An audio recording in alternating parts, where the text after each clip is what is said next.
بسم اللہ الرحمن الرحیم۔ السلام علیکم۔ حضرت خالد بن ولید کے انتقال کی خبر جب مدینہ منورہ پہنچی تو ہر گھر میں کہرام مچ گیا۔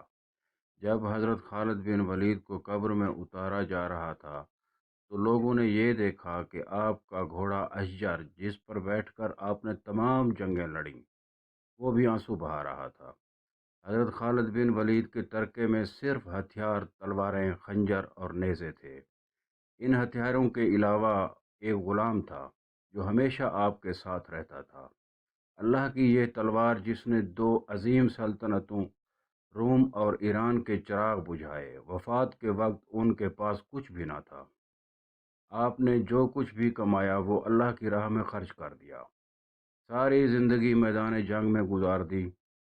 صحابہ نے گواہی دی کہ ان کی موجودگی میں ہم نے شام اور ایران میں کوئی بھی جمعہ ایسا نہیں پڑھا جس سے پہلے ہم ایک شہر فتح نہ کر چکے ہوں، یعنی ہر دو جمعوں کے درمیانی دنوں میں ایک شہر ضرور فتح ہوتا تھا۔ بڑے بڑے جلیل القدر صحابہ نے حضور صلی اللہ علیہ وسلم سے حضرت خالد بن ولید کے روحانی تعلق کی گواہی دی۔ خالد بن ولید کا پیغام مسلم امت کے نام: موت لکھی نہ ہو تو موت خود زندگی کی حفاظت کرتی ہے۔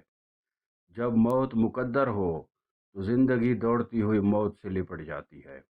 زندگی سے زیادہ کوئی نہیں جی سکتا اور موت سے پہلے کوئی مر نہیں سکتا۔ دنیا کے بزدل کو میرا یہ پیغام پہنچا دو کہ اگر میدان جہاد میں موت لکھی ہوتی تو اس خالد بن ولید کو موت بستر پہ نہ آتی۔ دوستو، اگر آپ کو یہ کہانی پسند آئی ہو تو چینل کو ضرور سبسکرائب کریں تاکہ اور بھی اچھی اچھی کہانیاں آپ تک پہنچ سکیں۔